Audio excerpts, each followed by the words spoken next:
नमस्कार मित्रों, आज हम एक क्वेश्चन को लेकर आए हैं। क्वेश्चन है satellite is orbiting at the height R E from the surface of earth. The escape velocity of satellite will be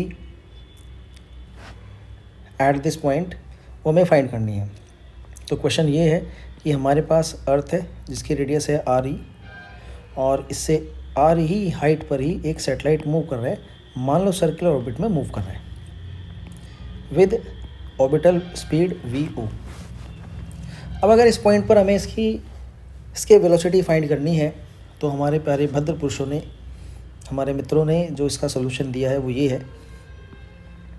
कि भाई यहाँ पर जो टोटल एनर्जी है सेटेलाइट की that would be negative and that is also binding energy of the satellite. और वही satellite की बाइंडिंग एनर्जी भी है, और वो कितनी है, minus GME mass of earth into mass of satellite divided by -2R। Sorry, ये माइनस नहीं आएगा यहाँ पर, divide by 2R, where R is the radius of orbit. और यहाँ पर जो ऑर्बिट की रेडियस है वो है 2RE। तो एक्सप्रेशन हमारा कुछ ऐसे हो जाएगा GMEM/2 इंटू 2RE। ये हमारी सेटेलाइट की टोटल एनर्जी आ गई। अब अगर इसको एस्केप स्पीड देनी है या एस्केप कराना है तो जितनी एनर्जी इसकी टोटल एनर्जी है उसको टोटल एनर्जी को जीरो करना पड़ेगा। तो टोटल एनर्जी को जीरो करने के लिए मान लो हमने उसमें इतनी काइनेटिक एनर्जी ऐड की, और जो काइनेटिक एनर्जी ऐड की है यही हमारी एस्केप वेलोसिटी की एनर्जी आ जाएगी। इस तरह से क्वेश्चन किया और ये एनर्जी आ जानी चाहिए जीरो। यहाँ पर टोटल एनर्जी जो है हमारी सेटेलाइट के -GMEM/4RE that would be equals two plus करेंगे 12mVE² इक्वल टू 0। m से m कैंसल्ड आउट होगा और VE² हमारा आ जाएगा GME डिवाइडेड बाई 2RE। और यहाँ से एस्केप वेलोसिटी फाइंड करेंगे, स्क्वायर रूट GME/2RE आएगी। और एस्केप वेलोसिटी जो हमारी आएगी ये आ जाएगी इक्वल्स टू, स्क्वायर से लिख सकते हैं, square root GME/RE² into RE/2। ये बन जाएगा हमारा, ये एक्सप्रेशन हमारा G के बराबर हो जाएगा, gravitational acceleration at the surface of earth, G into RE/2। तो ये हमारी एस्केप स्पीड आ जाती है और आंसर हमारा थर्ड ऑप्शन हमारा करेक्ट ऑप्शन हो जाता है। लेकिन इस तरीके में क्या दिक्कत है उसको अब डिस्कस कर लेते हैं। इस तरीके में दिक्कत ये है कि यहाँ पर जो हमने एस्केप स्पीड निकाली है टोटल एनर्जी के साथ निकाली है, जबकि एस्केप वेलोसिटी या एस्केप स्पीड निकलती है टोटल पोटेंशियल एनर्जी के साथ। पहली बात तो ये है, plus kinetic energy must be equal to 0। ये कैसे होता है इसको देख लेते हैं, एक बार समझ लेते हैं।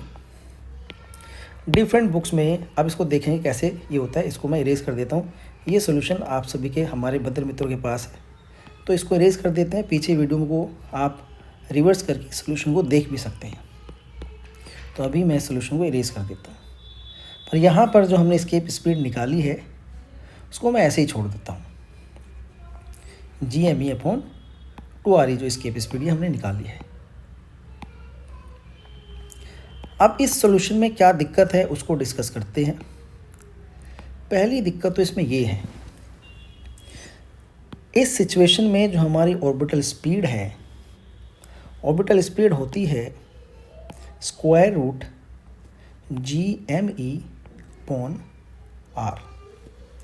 ये होती है हमारी ऑर्बिटल स्पीड, जो कि आ जाती है एग्जैक्टली GME/2RE, क्योंकि जो रेडियस है यहाँ पर 2RE है। अब ये जो ऑर्बिटल स्पीड है ये आपकी जो आपने एस्केप वेलोसिटी निकाली है उसके बराबर है। मतलब ये कहना चाह रहा है कि इस वेलोसिटी को दे देंगे उसको तो एस्केप कर जाएगा, जबकि इस वेलोसिटी से तो वो पहले ही मूव कर रहा है, तो इस वेलोसिटी से वो एस्केप नहीं करेगा। क्यों नहीं करेगा? अब इस क्वेश्चन को दूसरे तरीके से करते हैं। यहाँ पर इस सैटेलाइट के पास दो तरह की एनर्जी है, kinetic energy plus potential energy. अब हम इसको कुछ एनर्जी देंगे तो इसकी फाइनल, ये तो इनिशियल एनर्जी है P1, हमने इसको कुछ एनर्जी दी, मान लो डेल्टा ई एनर्जी हमने इसको दी, so that it can escape from the orbit, कि इस ऑर्बिट से एस्केप कर जाए। तो इसकी एनर्जीज हो गई, फाइनल काइनेटिक एनर्जी कुछ हो जाएगी प्लस फाइनल पोटेंशियल एनर्जी भी इसकी कुछ होगी। यहाँ पर इस पॉइंट पर ही वो एनर्जी चेंज हो जाएगी, क्योंकि इस पॉइंट पर हमने उसको एनर्जी दे दी है।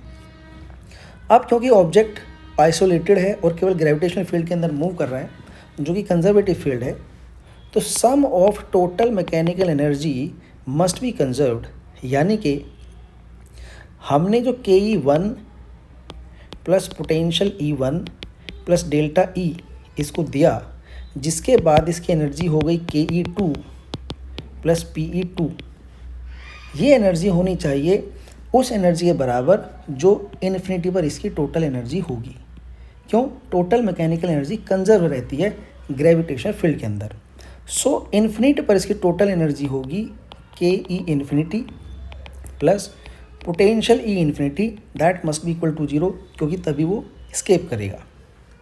अब यहाँ पर हम देखते हैं ये जो KE2 है ये किस फॉर्म में होगी, हाफ mv²। ये v² वो वेलोसिटी है कि जैसे ही हमने इसको डेल्टा E दिया उसकी कुछ स्पीड बढ़ी, क्योंकि पोजीशन तो उसने चेंज नहीं की उस टाइम पर पोटेंशियल एनर्जी तो उसकी उतनी ही थी जितनी है उसकी, केवल काइनेटिक एनर्जी चेंज होगी, क्योंकि पोजीशन एकदम से चेंज नहीं होगी। At that instant only kinetic energy will change. मान लो वो चेंज ओवर होगी हाफ mv²। अब जो पोटेंशियल एनर्जी है उसके पास इस टाइम पर वो है -gm MEM divided by 2r, क्योंकि जो डिस्टेंस है वो 2r है सेंटर से। That must be equal to 0, क्योंकि टोटल एनर्जी फाइनली उसको 0 होनी है। तो यहाँ पर जो एनर्जी उसको देने के बाद हो गई टोटल एनर्जी, वो टोटल एनर्जी 0 ही होगी, क्योंकि अब अगर उस टोटल एनर्जी के साथ ये मूव करेगा कंजर्वेटिव फील्ड में तो this total energy would not change. ठीक है भाई। अब यहाँ से ये जो स्पीड है, अब हमारा क्वेश्चन ये कहता है कि जो स्पीड है, जिस टाइम इस स्पीड v से मूव कर रहा था, इस स्पीड से वो एस्केप करा। ये स्पीड कितनी आती है? ये स्पीड आती है half mv² equals to gmem upon 2re। तो m से m कैंसिल हो गया, 2 से 2 कैंसिल हो गया, और v की जो इसकी जो हमारी नई स्केप स्पीड है ये ve, ये नई स्केप स्पीड आ गई ve equals to square root gme upon re, जो कि इस जो इनिशियल जो पहले हमने फाइंड की थी उससे थोड़ी ज़्यादा है। क्यों है ज़्यादा? क्योंकि भाई इस वेलोसिटी से अगर वो मूव करेगा तो इस वेलोसिटी से तो वो कभी एस्केप कर ही नहीं पाएगा, क्योंकि ये वेलोसिटी तो पहले से उसके पास है, पहले से वो इस स्पीड से मूव कर रहा है। उसको थोड़ी ज़्यादा स्पीड से भगाना पड़ेगा तभी वो एस्केप कर पाएगा, इसलिए एस्केप स्पीड ज़्यादा है। अब इसको एक तरीके से और समझते हैं, मेरे ख्याल से आपको समझ आया होगा। यहाँ पर अगर आप कहें कि भाई ये जो एस्केप स्पीड है ये तो बाद की वेलोसिटी है जो उसको देने के बाद हो गई, हमने तो उसको इतनी स्पीड दी। भाई स्पीड दे के आप केवल काइनेटिक एनर्जी बढ़ाते हो, तो काइनेटिक एनर्जी बढ़ने के बाद जो इसकी वेलोसिटी होगी वो ये होगी, और वो इस वेलोसिटी की वजह से ही एस्केप करेगा, इसलिए ये एस्केप वेलोसिटी है। दूसरी बात, आप लोगों ने एक फॉर्मूला और पढ़ा होगा, मैं इसको इरेज कर देता हूँ, आप पीछे जाएंगे तो इसको रिवर्स करके वीडियो को देख सकते हैं। एक फॉर्मूला आपने क्या पढ़ा होगा कि भाई कि अगर हमारे पास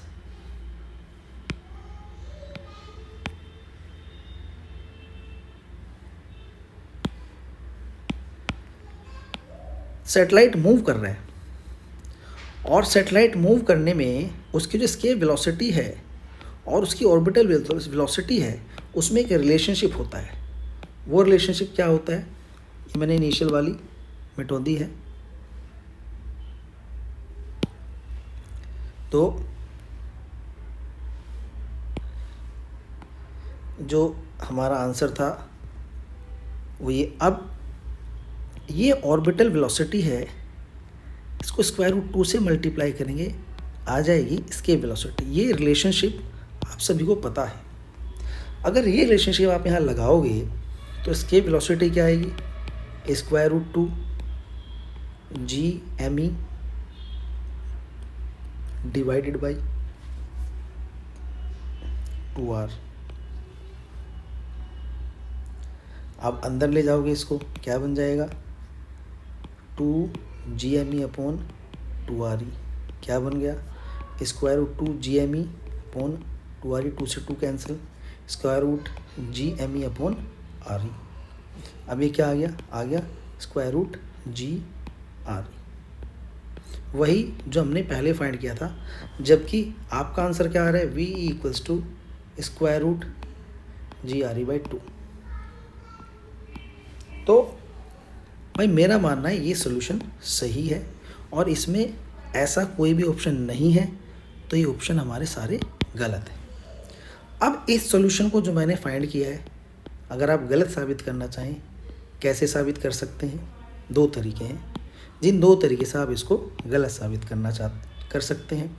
पहला तरीका, ये जो रिलेशनशिप है आप इसको ढूंढें और उसको बोलने की रिलेशनशिप गलत है, कैसे इस रिलेशनशिप को गलत प्रूव कर दें। पहला तरीका तो ये है। दूसरा तरीका है, मैं कह रहा हूँ जो हमारी एस्केप वेलोसिटी होती है